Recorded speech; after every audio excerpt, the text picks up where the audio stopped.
Professor Frank, welcome to the show. Hi, Mighty Brad. How are you doing? I'm doing well. How are you? I'm doing great. I was just thinking that the sun is out for the first time in, 7 or 8 days. So I'm feeling pretty good today. I'm taking a positive psychology course at a college level, and you're actually my professor. So I wanted to ask you, I always see people say, and I've definitely said myself at times, I'll be happy when. I'll be happy when I have this amount of money, when I have a girlfriend, when I have this, etc., etc. We're all saying I'll be happy when. In your eyes, what is the issue with this? Okay.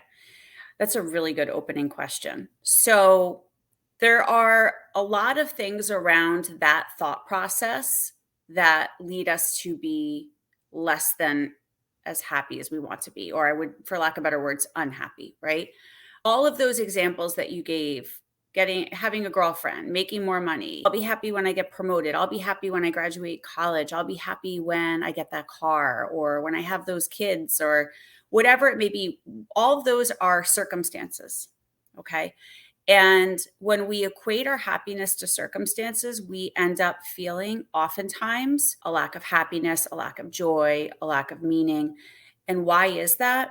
Well, circumstances don't lead us to be happy. All of the science, all of the research in the field of positive psychology, which is the study of what makes life worth living, that research has shown us that every one of those circumstances, I could break it apart from marriage to having kids to making more money, none of them lead us to long lasting happiness.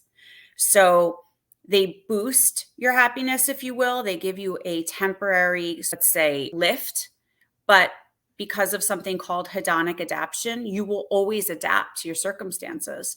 And because of that, that happiness dissipates. From some research I've done by myself and from my own personal experiences, I noticed that when I've had a thought about this of, once I have this, I'll be happy. Once you get it, brings you a little bit of joy, you feel happy, but it's like you said, it's very short term. Broad example, it's a relationship. It's like you're like, oh, someone who's super desperate to have a relationship partner, for example. Oh, I wish I had a girlfriend. I wish someone cared about me, etc., etc. Once you get in it, you start to become comfortable. And it's not like you don't necessarily don't appreciate the person, but now you're comfortable in that. And you realize that a relationship with somebody isn't going to solve all of your problems. So you have this plethora of problems of the things that made you feel lack in the first place. And just because you have acquired a new person in your life or a new experience or a new situation, that doesn't equate to your overall happiness. Life is just made up of little tasks and little things that make up the big things in our life. And the little things are important, but it's like even though a romantic relationship sounds like a big thing, which it is, if you just have that, but you're neglecting every other part of your life, it's not going to do much for you. Yeah, that's a great point. And what about the idea that if you go into a relationship unhappy, what are you expecting to happen within that relationship, right? So looking to other people or other things to make us kind of experience that long lasting, and let's call it authentic happiness, it doesn't work. Now, having relationships and having a social support network and having positive relationships in your life are one of the most important things you can do for long lasting happiness. There's tons of research, specifically out of Harvard, the adult development study, which is 85 years in, that have found that the people who live the longest and have the happiest lives are those with the most amount of positive relationships. So having a positive relationship equates to more happiness, but seeking happiness by finding a romantic partner or buying that car, it just doesn't do the job long term. You ultimately will adapt. There's a huge culture I find nowadays for people my age and in the early 20s. A lot of people, there's this, I'm sure you've probably heard of it, the hustle culture. You have to work 24/7. Yep. You have to grind, you have to do it alone and this and that. And I think sometimes you'll be alone and sometimes you might feel a little bit lonely on your path. But I think the idea that I don't need anyone and I will be happy completely by myself for the rest of my life. I don't need anyone to help me out. I don't need any relationships. I think all in all, it's BS. And I'm Yeah. sure you can agree with me on that because I mean, I just think about it as, going off of what you said and just I think any science in general, shows that just because we're a human being, it doesn't matter if you're a guy, you're a girl, it doesn't matter. That doesn't matter. It's just you're a human being, and your Mhm. brain and your body requires social connection. That's a really good point. Yeah. So there are things that we can do that lend itself to long-lasting happiness, right? And there's a whole host of things within the world of positive psychology. In the class that you're taking with me, I teach these techniques because to be happy and authentically happy actually takes work, and you need to rewire your brain. But that hustle culture that you're talking about is killing us. Having meaning and purpose in your life, if you're in your 20s or you're in your early 30s and you're like, I'm going to go get it every day, that is good. You going and getting it, whatever that is, and having meaning and purpose is absolutely a part of the equation of being your best self, right? And feeling as fulfilled as you can. But it's not all of it. And this idea of, I see the TikToks where it's like, get up at 4 o'clock in the morning and here's my gym regimen and here's the shake I'm making, and that idea of isolation, doing it on your own, getting up on your own, working out, going to work, coming home. I have clients and students who hit the gym twice a day. Where are you at the end of the day? And essentially, what are you hustling after? What are you going for? If you have meaning and purpose in certain parts of your life, being isolated and doing things alone to a certain extent are okay, but that connection and really dissecting, what are you hustling after? It's the arrival fallacy. This is the idea that happiness is somewhere to be found. So I will arrive. I will arrive there. That happiness, I will arrive to it when I get the perfect job, or when I hit the gym 3 times a day, or when I get my calories down to 1,500 and I get max muscle mass, whatever it may be. That is all arrival fallacy. I will be happy when. So that hustle culture is quite dangerous. Meaning and purpose, awesome, but taking it beyond, it's tough to watch those videos. I know what you're talking about. I think you brought up some really great points. And what I've also realized from personal experience and from seeing other people's experiences, it's never enough. If you're like, I need to hustle 24/7, I need to get this done, this done, this done, this done, and this in one day, or else I'm not good enough. Number one, you aren't your work. You're Mhm. separate from that, even though whatever you're doing is important. But it's never enough. I found that when I started to make my life a better place, I came from this point of at a point I needed to do these 10 things in one day, or else you wouldn't really feel fulfilled. And what Mhm. I realized in a very short period of time was that I'm separate from that. Even if I did get those 10 things done in that day, there, I mean, there's still more stuff to do, right? I'm not perfect. I can always improve, right? I Yeah, still but need to there's get more always done. more. There's always more Right. than the 10. But also, like, what are the 10 and why are they so important? That's the question to ask. And what are they lending themselves to, right? So how are you measuring who you are by those 10 things? That the task lists are, it's get a good, again, to be disciplined and good to have focus, but when that is the end all be all and you're measuring your worth based on your task list and how many you've crossed off, well, we have to dig a little bit deeper. One huge component that's missing, and I mentioned this in the TEDx talk I did, is, and they're all three, which is being present, being grateful, and having love and connection. Being present is a huge component to our existing right now that is missing. So if you just go back to that hustle culture, when in the day are you fully present if it's always about what I need to do next? If we're always living in the next moment, it really lends itself to anxiety. And if we're always living in the moment that just passed, it lends itself to depression.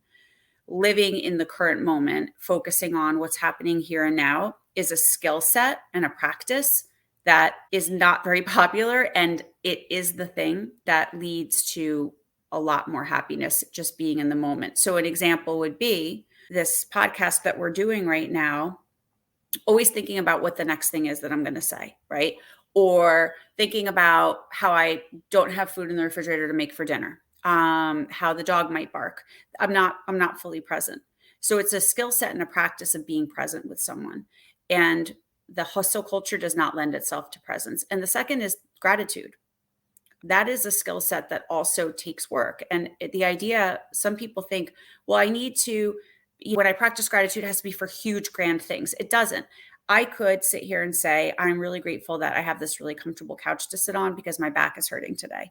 It could be, I'm really grateful that the sun popped out for a couple hours today because it feels good on my skin. So that practice of gratitude. And the third component is that love and connection that you're talking about. As connected as a lot of my Gen Zers are, even my younger millennials, connected on social media does not equate to connection in life. We are more Mm. connected than ever, but yet we're incredibly lonely. I'm really glad you brought that up because the grand idea of it, and overall I think social media has done a ton of great things, and it's brought Mhm, me a ton of opportunities and allowed me to meet and network with so many great people. But for a lot of people, and I think for everyone to a degree, there's these negative components on it. And I'll give two examples. The first one, on a personal experience for me, it's like I put out content online, I put out podcasts, I put out other videos. mhm, The second I put myself and my opinions out onto the internet, I'm then opening myself up mhm. to whatever anybody wants to say about me. I Yeah. get I get tons of positive feedback. I also get tons of negative feedback. People talking bad about me, et cetera, right? And Mhm, so you open yourself up to that. And then a more general level for most people, I think the fear of missing out is something, especially in like your earlier teenage years when you start to get on social media, is mhm, something that you really think about and just subconsciously affects you. I mean, it's like, let's say the average 14-year-old guy or girl, they go on Snapchat and they look at somebody's mhm, story, and it's like, oh look, they're at a party, it's Saturday night and I'm here in my room, and it's like, mhm, wait, I know that person, why didn't they invite me? And so it's mhm. all this then Yep. cycle in your mind. Now, okay, now my night's ruined because they didn't invite me, why didn't they Mhm, invite me? And then it's also, to a larger degree, there's a lot of people who have a lot of money or are faking to have a lot of money and live a certain lifestyle on social media. So mhm, then when you see those people, these guys who are 20 years old and they're making $100 million a year, or at least they claim to, it's like mhm, you look at yourself and you're like, well, why am I not doing that? I'm sitting here, mhm. I'm working my minimum wage job. What's going on? And so there's this huge disconnect from ourselves. And I think as humans, we naturally compare ourselves to each other to a Mhm. degree, but Yeah. social media has brought this to a whole nother level. Yeah, and rarely do we compare ourselves to people and walk away feeling better. Mm, Specifically on social media, I always ask my students and clients, how do you feel when you close out Snapchat or Instagram? And more often than not, they'll say, I feel worse. I feel worse. So who's benefiting from the posts of the private jets and the champagne?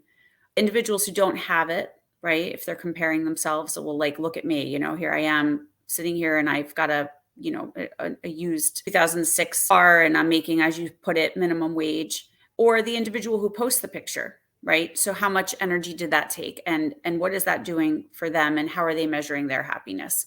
There's so many, I could go take a deep dive into money and happiness. And a lot of the research shows that up until about $100,000 per household, happiness increases. And then once you hit about 100,000 per household, happiness does not increase by the dollar amount that you make beyond mm, that. More money, more problems, if you will.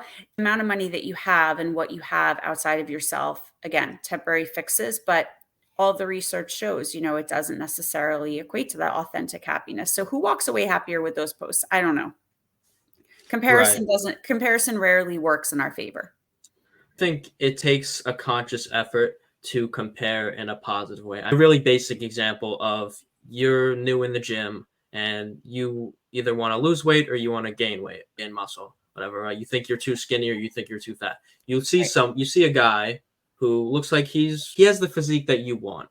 Mhm, And so what a lot of people do is look at that person and, feel something like jealous or envy, or mhm, like, I can't believe they look like that and I don't, et cetera, et cetera.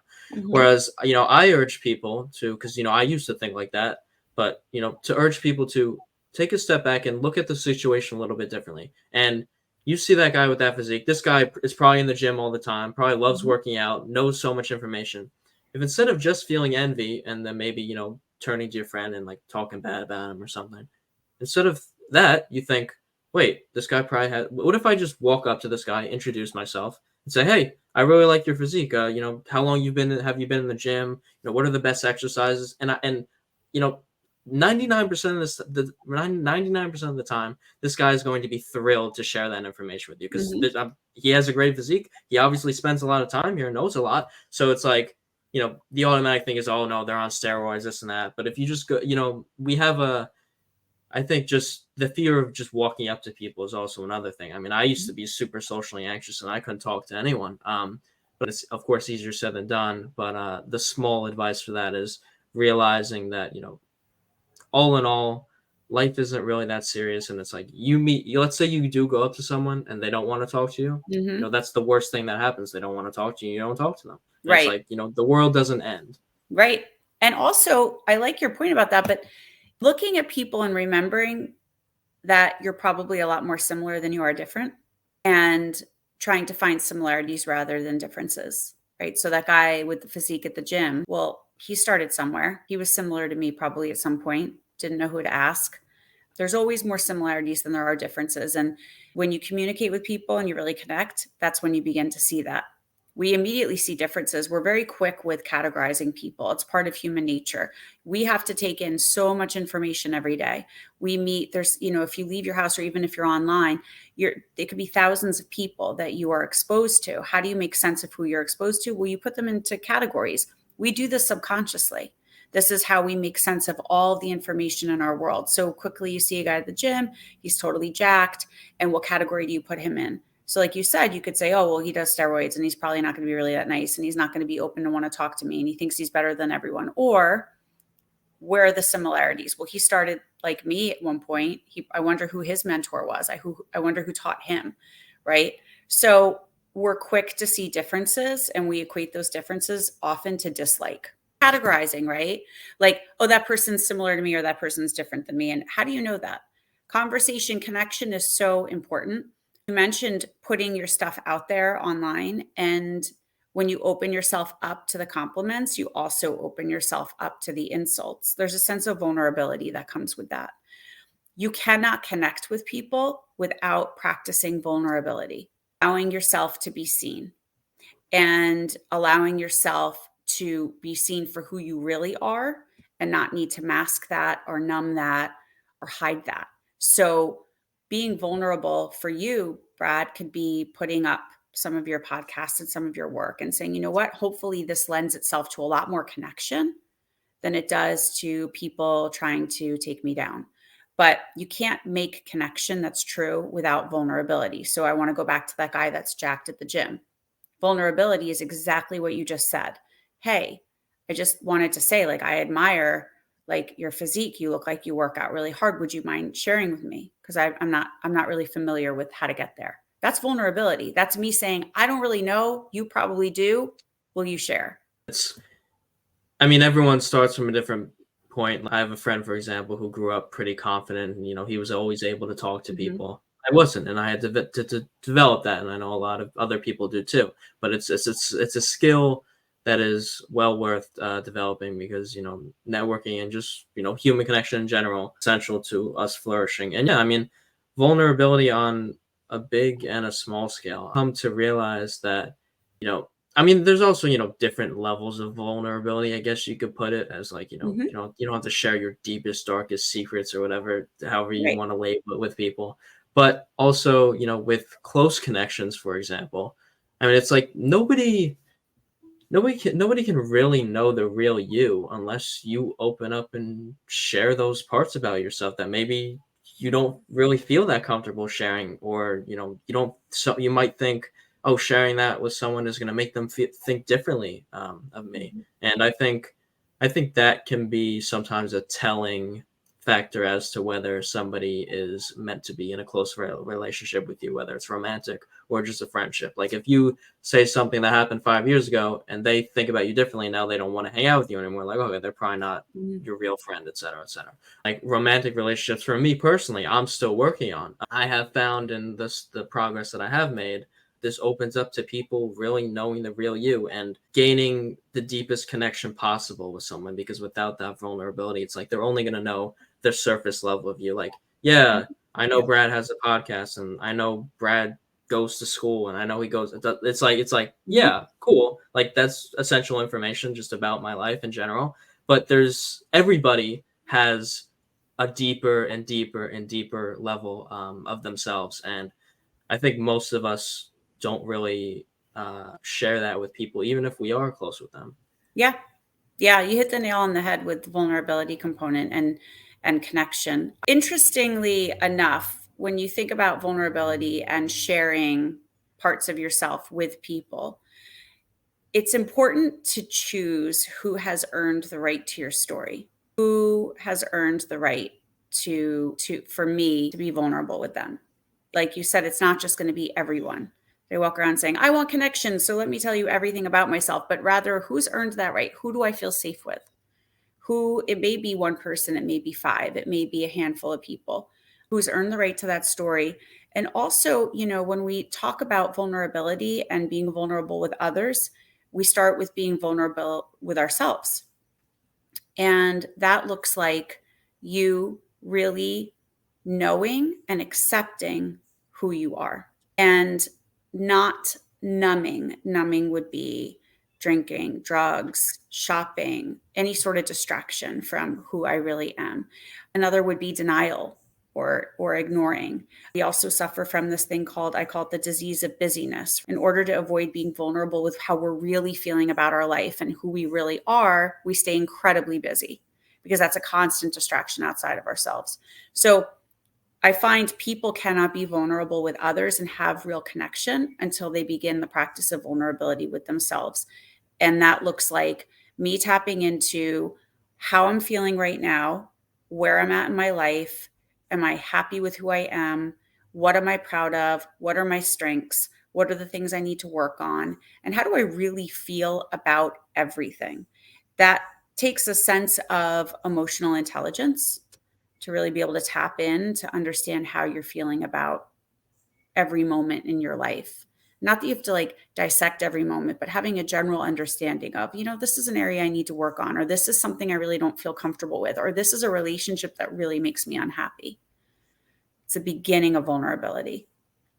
I think so many of us are just trying to avoid and distract ourselves from all of maybe insecurities or fault or limiting beliefs within ourselves, or stuff that we do have to work on. And there's nothing wrong with having certain I guess flaws, for lack of better terms, but like you said, it's about accepting where you are and recognizing where you are. Like, first step to anything, because if you can't recognize where you are, it's like, how are you really going to improve in it? If you can be honest with yourself and ask you all the time, hey, are you happy? You'd be like, yeah, no, life's great, blah, blah. And then you go home at night and you're like, life sucks, right? If you can sit with Am yourself, I really happy? it's Am like, I really happy? yeah, Right. And like, what does that mean? But the vulnerability, why do we protect ourselves, and why do we stay busy, and why do we numb, and why do we hide, and why are we in denial about who we really are? Well, Brene Brown is an incredible psychologist from Texas, and she has a TED Talk that's one of the most watched TED Talks, I think, of all time, The Power of Vulnerability. And she says it's shame. We fear shame. So all of those insecurities that we carry with us, and the things that for lack of better words, you say flaws, Brad, right? The things that aren't our strengths. We fear that if someone else sees us for who we truly are, that they're not going to like us. They're not going to accept us. But what's really interesting? Oftentimes when you meet someone and they're true with you and honest with you about maybe hardships they're going through or areas that they're struggling with, that never leads to anything more, rarely leads to anything more than you actually feeling more connected with that person, right? That person's a human. They're showing their human side. And I can relate to that because there's areas of my life that aren't perfect, right? Imperfections, they lead to connection. If I could say to you, hey, Brad, this is an area of my life that kind of sucks right now, and you might say, you know what, Marlena, this area of my life kind of sucks right now too. You're going to feel a lot more connected with me than if I get on here and say, my life's absolutely perfect. Don't you want to be just like me? The relationship never goes deeper than that. people only post their best moments on social media and That's the all you best see. things that are going with Yeah. their life. And it's Yeah. like, you might look at that and say, oh, they're happy, but you don't know them. And it's like same thing with those people who are in a relationship and they seem like they're always happy together and they're taking these cute pictures or whatever. Like, you don't know what they could be fighting every single day, right? Maybe not, but maybe What's they going are. on that led up to that photo? What led up to that post? You can practice vulnerability on social media, and the way that looks is posting moments that aren't perfect, you know? So I Mhm. started years ago as a joke, like, I'm a terrible cook. You know, people post these photos of these like magnificent meals that they've cooked. I would post like a picture of a plate that I was feeding my 8-year-old at the time. And it would just make us all laugh. And I would get comment after comment after comment on that. Like, thank you so much for your brutal honesty. People feel more connected to that than if I had posted this like 5-course meal that I was making after working a 10-hour day for 3 kids at home, you know? Um, but that's a way to practice vulnerability in social media, you know, without, we call it flooded disclosure in the field of psychology, where you share way too much too quickly. You don't want to do that. But, you know, I would take road trips with my kids, and sometimes I'd send photos of them hysterically crying. Like, it was like a joke, you know, here we are 400 miles in. What does your road trip look like? Because this is us, you know? Yeah. So you can practice pieces of vulnerability on social media. And I think you might be surprised at how many people connect with that. A lot of stuff I post, on my YouTube channel is, giving advice and talking about this concept and what I've been through and where I am now. I think the component of adding in where I've been is Yeah. really important, because it's like, people could have this perception of like, I'm just this perfect, and I'm still not perfect and nowhere near it. But, Mhm. this guy just has it all figured out. He's giving advice, he's motivational speaking, this and that. But like, it's like, where's the credibility of this guy? And it's like, I openly say, I've been through this and this is what I learned, and et cetera, et cetera. And adding that portion into it, because that's what I think people want to know, that, I was once in the position that you're in. It's like, I'm not just saying this to say it, and that because I saw a quote online and I'm like, yeah, no, let me talk about this. This will probably get me views. It's like, these are experiences that I've been through. I was able to make it out through, whatever I did for the certain situation, and letting people know that. And then when I post certain things about like, yeah, maybe today didn't go that well, remember to give yourself a break and stuff like that. It's like people Mhm. connect with Yeah. that. And a lot of people posting motivational stuff, for example, online. There's sometimes with some creators, because some creators are really good at it, but some creators are just, they're painting this absolutely perfect image. And you know what, maybe it is perfect for them. I don't know them personally. I think a lot of the time 99% of us have some sort of thing that we're struggling with. And I think especially if you have any platform at all, being able to share that. It took me a lot of time to just be able to do that at all. I used to walk and make videos of me walking and just recording myself in my neighborhood. And Mhm. anytime I saw a car pass, or I saw it in the distance, or I saw someone else walking, I would stop recording because I was afraid of Oh, what man. they would think. Being so concerned about what other people think about our lives. Mhm. Yeah. Well, I mean, I think that that is something that tends to hold through many people's entire lifespan, you know, up until they're much older. The constant need to check in with those around us and wonder how we're being perceived and how we measure up. And what does that ultimately do for you? I had said, you know, when you compare yourself, you rarely leave that comparison feeling better for whatever reason. So, what people think about you, if we were to link that to happiness, does that play a role? You know, what are you looking for? Constant positive recognition? Are you looking to always be doing better than everyone around you? Do you want everyone to like you? These are all fallacies, by the way. It's impossible for any of these to ever be true. And if we go into like the way that we think, wanting to be liked by everyone, wanting to be respected by everyone is something that will never happen, right? So, what is that thought? How is that thought leading to more unhappiness, more confusion, a lack of meaning? And looking at that thought, and how can you how can you reconstruct that? You know, not everyone is going to like me. Not everyone's going to respect me. Not everyone's going to like that I'm recording while I'm walking on the street. You know, how much of this do I care about? How much does this play a role in who I am? And I think as we get older, as much as we care about what others think, as we get older towards the end of our lifespan, we tend to care a lot less. And if you ask people at the end of their life, you know, what are the most important components and what do you wish that you'd done differently? A lot of, you never hear anyone say, I wish I'd spent more time in the office, or I wish I'd cared more about what other people thought of me. It's always the absolute opposite. I wish I'd cared less about what other people thought. I wish I had followed my dream of doing X, Y, or Z. I wish I'd spent more time with the people that mean something to me. I wish I'd been more grateful for everything that I was given. I wish that I had really enjoyed it. I wish that I'd been more present with it. we never get to the end of our lives saying, I wish that I had impressed everyone around me.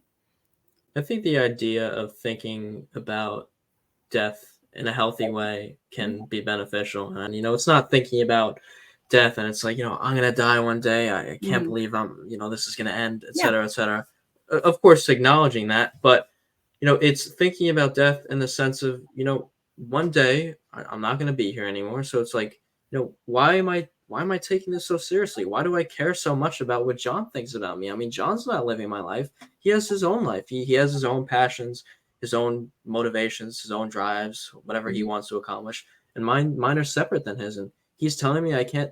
I mean, why am I listening to John? We're on different paths, and that's okay. Who is this It's John guy? just right, right.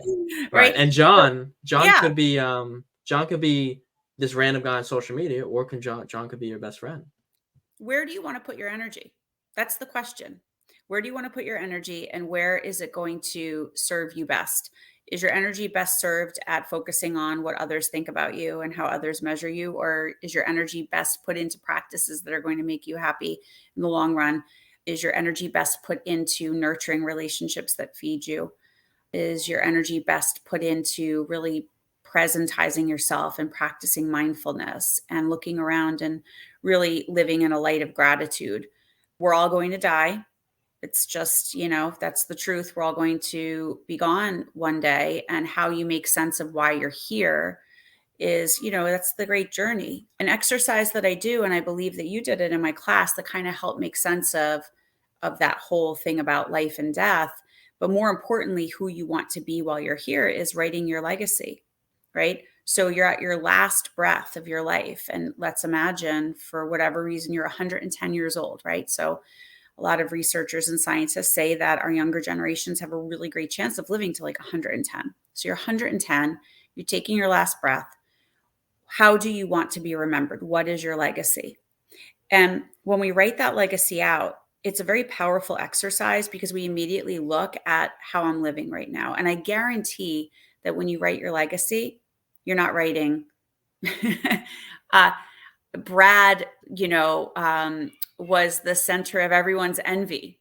Everyone wanted to be like Brad, right? Like, you might want to be respected, but ultimately, how do you want to be remembered? And that can really help you focus on how important decisions are that you're making every day, whether they be focusing on what others think about me, or where I'm putting my energy in my job or my loved ones, whatever it may be. That legacy exercise is it's a good one in clarifying at least what I'm doing now, and does it align with who I want to be?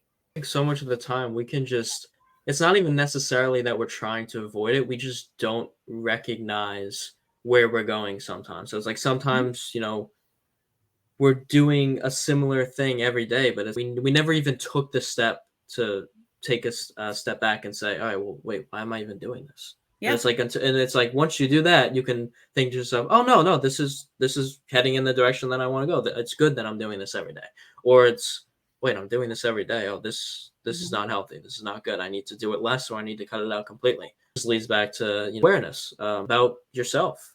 Yeah. And, what are my values? Am I living according to them?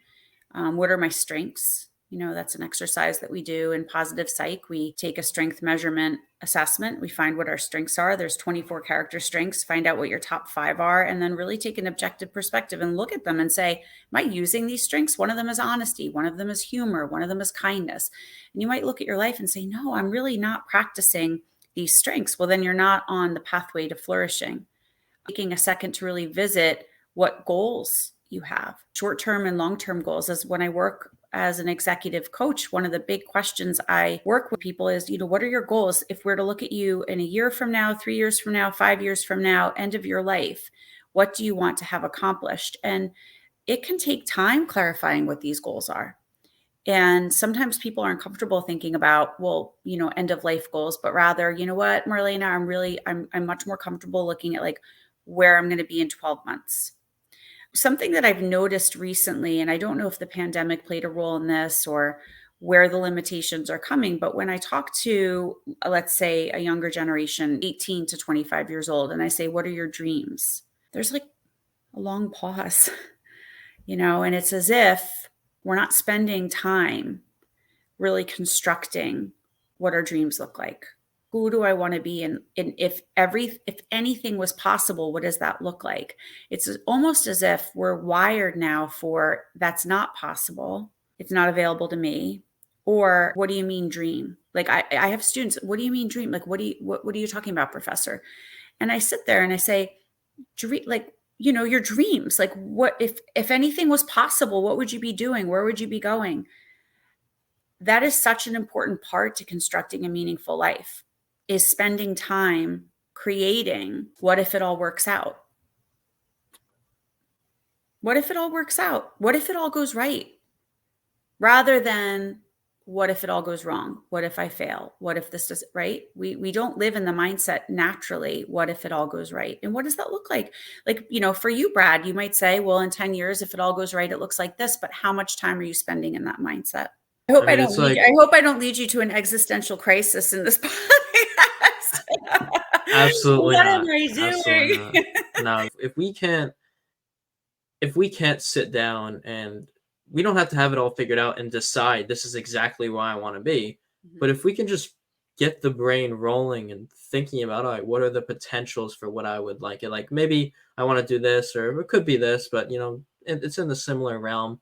mhm, It's like I feel like someone that so much of the time we don't even think about that. And for a long time in my life, I felt lost. I think that's something with so many people my age suffer. It's like we do things, not aware of what direction we're going in. It mhm, could be the complete opposite direction of where we should be going. Maybe we don't really aren't really conscious of where we're going, but what we're doing right now is leading us either directly there or on a little path that's a little bit off the wave, but it's mhm, similar to. And so at a point, maybe we will be conscious. 5 years we'll probably be like, oh wait, I should do this. But I mean, it's like there's no better time to start planning out your life than now. And I think the idea of making your dreams a reality, it's super important, but it's become just this. It's been like thrown out the window. It's like mhm, I think people my age are kind of just like we don't dream anymore. Like you ask people like, oh, what are your dreams? And there's a pause. It's like we don't even think about that anymore. But if we can think about what that is, pinpoint a direction or an exact thing of what it is, and then work every day, or have the goals in place, short term and long term, to get to that place. Making those dreams a reality, no matter how big or small, is a great feeling. I know, for mhm, example, for me, I'll give a small example of like this podcast, for example. And I had one podcast that ran like 10 episodes with a buddy of mine in high school. For me and him to even start that podcast, it took us a good year and a half mhm. thinking about it before we actually did it. But it's Yeah, like if you have the idea and you're able to put it into reality, I mean, I think there's no better feeling in the world than having it's like I think like the general quote is like, don't let your dreams be dreams. And it's like if you can actually take some stuff and put it into reality, I mean, it's a beautiful thing. yeah. Spending some time constructing, if it all works out, this is what it looks like, right? But in looking at your life in different dimensions, if it all works out financially, if it all works out emotionally, spiritually, physically, occupationally, and looking at yourself in a holistic sense where you are not just, one entity, there's multiple components that feed into the decisions you're making. And what if it all works out? What does it look like for me? Where am I waking up in the morning? Do I open my window and do I hear a busy city? Or do I hear chickens and roosters in the morning? Maybe I hear children, you may have heard them earlier, on bicycles riding around the neighborhood, right? Do I have a car or do I walk everywhere? What am I doing in my free time? What types of people am I around? All of these things feed into creating that what if it all works out. And that what if it works out might not be having a private jet. It might not be, popping champagne and posting these photos of making $100 million. The what if it works out for you may be a very different picture. But you can't create it if you don't visualize it. It's always good to have something to aspire to as well. But like you said, I do see a lack of dreaming. And I do wonder if social media has fed into that lack of dreaming or has helped create a block, meaning instead of being so focused on the types of lives that we really want to create that are authentic for ourselves, we're getting a message constantly around us of maybe what that looks like. And we're so focused on keeping up that we're not really focused on 5, 10, 20, 30 years out. What does it look like? I keep up right now. Even if you think about social media and how it's taking us from the beauty of live music. So instead of going to a show and really being with the music, we're so focused on videoing. We're so focused on the Snapchats. We're so focused on creating TikToks. We're so focused on taking images that we're not even listening to the music. We're not even watching it. We're watching it through our phone. Like, think about that. I'm at a concert and I'm literally watching it through. I might as well be home. There's so much that's taking us from dreaming, and the lack of being present is a huge one, and the lack of just using our imagination for ourselves and knowing who we are to create those dreams and not creating them for what we think they should be. Not what we think they should be. Nowadays, the general success is I need to make $1 million. I need the nice car. I need the nice this. And it's like, I think maybe some people can be happy with that. I haven't experienced it, so, and I don't know many of those people personally, so I couldn't tell you. But from my general sense of meaning and what I think success is, I think that those things can be cool. Those can be good. But that's not where happiness lies. That's not where the actual fulfillment lies, because it's like, I mean, I just use the this is a broad example, but use the broad example of like, let's say you have $10 million in the bank and you have a nice car, but and you just bought this great nice mansion, but you have this entire house to yourself and you're alone and you've built no relationships. You were so focused on getting that amount of money that you neglected everybody in your life. You cut everyone off and you said, I can do this by myself. And now you're alone. And what is $10 million worth if you have absolutely nobody to share it with? Yeah.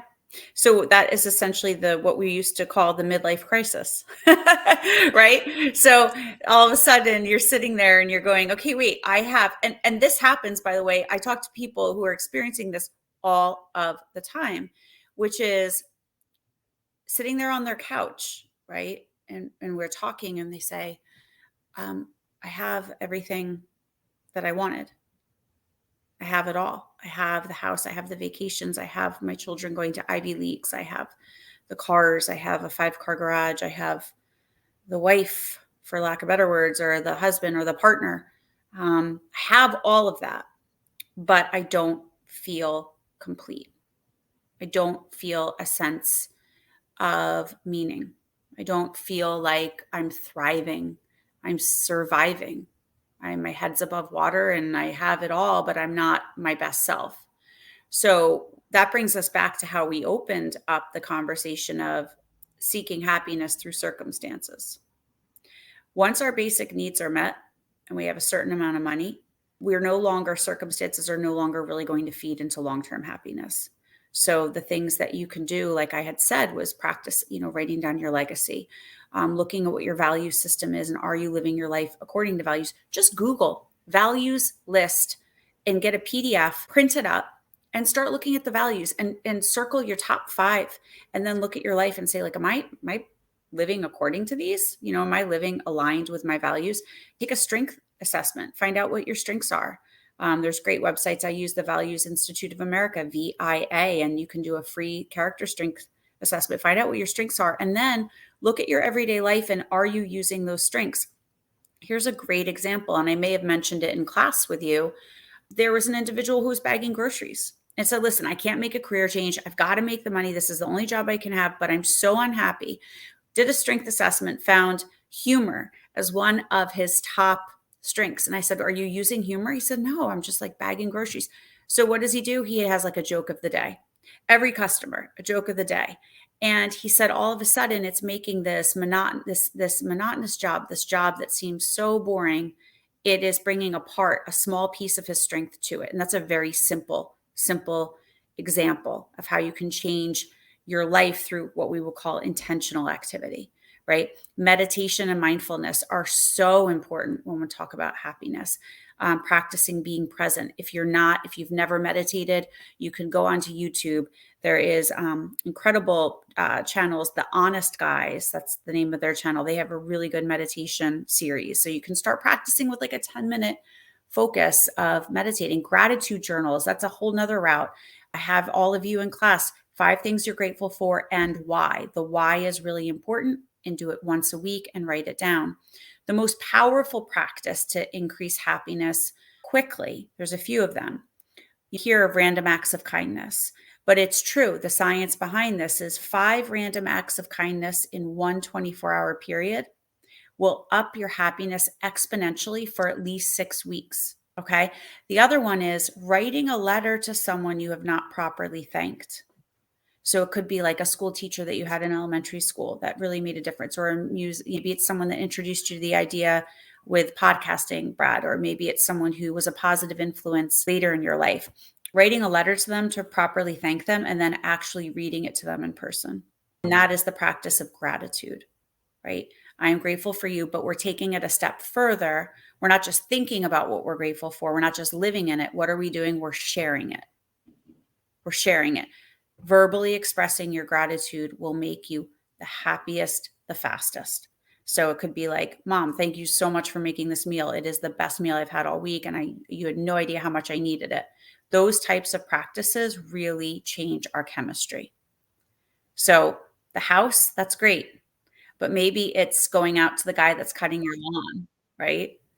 And giving him an extra tip, or maybe bringing him a soda because it's a hot day, and being like, I really appreciate what you're doing. Thank you. It must be hard out here. Dad used to do. He mows the lawn now himself. Mhm. When we hired a service at one time, every time they would come and cut the grass, let's say it's like between like 4 and 7 guys, he would Mhm. fill up glasses of water. He'd go out and talk to them, and he'd give them. And he'd be like, "Hey, you guys want some water, or whatever?" And it's just, I mean, yeah, it's those little things. I think just all of us do have a compassionate side of us that we want to help other people, whether it's in a huge way or a small way. Whatever we perceive as big or small, maybe it doesn't even matter because the small things matter too. I mean, it's just like, I guess the basic example of just holding a door open for someone. I mean, it's Yeah. like you could have chose not to hold the door open, but you did. Yeah. And what if you hold that door open, right? And then you say to the person, I hope you have a great day. Or what if, as they're walking through, you notice one thing about them that you think you admire? Maybe they have really cool sneakers on, or I don't know, maybe they're drinking a drink that you love, that you're like, oh, that's my favorite drink too. I hope you have a great day, right? Those little things, they lead us to be more connected. But you're right, we're wired for connection. We're wired as humans to want to connect with others. It's such an important thing. So I wonder, if are we happiest when we're looking at a perfectly cut manicured lawn, or when we go out and bring waters and Gatorades to the people that are cutting our lawn and tell them that they matter and that we're appreciative to them? When are we happiest? I'm just Mhm. going to take a guess that it's probably when I'm bringing the Gatorade out to the individuals, the men and the women who are cutting my lawn, and me saying, I'm really grateful for it. Thank you. And you must be really hot out here. That is what we're wired for. We're not wired to admire a perfectly cut lawn. Sharing that gratitude with people, whether they're close with you or not, and just giving compliments. I think it's really powerful because I think most of the time, the majority of us, we don't get called compliments often, right? So it's like No. if someone, I mean, even like that small example of you see someone's shoes in public and you're like, hey, you really like your shoes, blah, blah, blah. Like, you never know. That could genuinely make someone's day. I think I've seen a few videos on social media, for example, of a guy who walks up to just a random person on a college campus or someone Mhm. at a working environment, whatever, and they hand them like a little letter of like, Mhm. hey, I know things might be tough. I'm Mhm. proud of you, whatever. Just something like that. I mean, of course, you're not just going to go up to someone in public usually and just say, I'm proud of you, but you Yeah. get the gist of the situation. And so they'd give, these random people the letters, hopefully the video's not staged. If it's, genuine, then they give the people these letters, and then there's like a camera in the distance. They walk away, and Mhm. then they record the person's reaction. The person, reads it. Some people cry. Some people are like, so you see the smile on their face. You see them reflecting on their life. And it's like, sometimes, it's just that little thing, and that could really make someone's day. I mean, just holding a door open for someone, so someone might feel like it's the end of the world for them and no one cares about them. and then you hold the door open for them, and like, oh well, maybe I have a little bit of hope for humanity now. And it's just, you never It's know. true. It's true. And I'll leave you with this little story of the power of these random acts of kindness and doing things that maybe we're a little embarrassed to do because we're not sure how they're going to be acknowledged. But if you take that chance, I was at a drive-through getting coffee, right? At Dunkin' Donuts. And I paid for the person behind me, right? So it's that thing that we've heard before where it's, paying it forward. So you pay for the person behind you with hopes that they're probably going to pay for the person behind them. So I paid for her coffee and I went out and I was pulling out and she was going to make a right and I was going to make a left. So she pulled up behind right next to me and I'm like, oh, geez, I feel a little awkward. And she rolled her window down and she's like, roll down your window. So I rolled down and she had tears in her eyes. And she said, I have had the hardest week and I can't tell you how good it felt to go up and they said, your coffee and your donut's been purchased. She said, that felt so good. But then I felt so good, she said, buying it for the person behind me. So I want to thank you because you just changed everything for me. And I was like, oh, okay. Right. And here we are not knowing how is it going to be interpreted. And it was that little act. What was it, like maybe $5? And who knows who else that positively influenced. Absolutely. Well, Professor Frank, thank you so much for coming on today. It's Oh, been a thank you great for having conversation. me, Mighty Brad. Thanks so much. This has been great. You're very welcome. Is there anything you want to say of where people can check you out, or no? Or is there anything that you Oh, want to share yeah. with I people? mean, yes. So I have a website, The Boost Solution. That's where you can get more information about what I do. And I have a TEDx talk that I've mentioned called The Remarkable Simplicity of Happiness that's available on TEDx's YouTube channel. So feel free to go there. I love the feedback of what I'm getting. It's been out for a couple months. And so that's where you can find me. Sounds good. Well, thank Okay. you again, and we'll catch you guys in the next one. Thank you so much. Take care. Be well.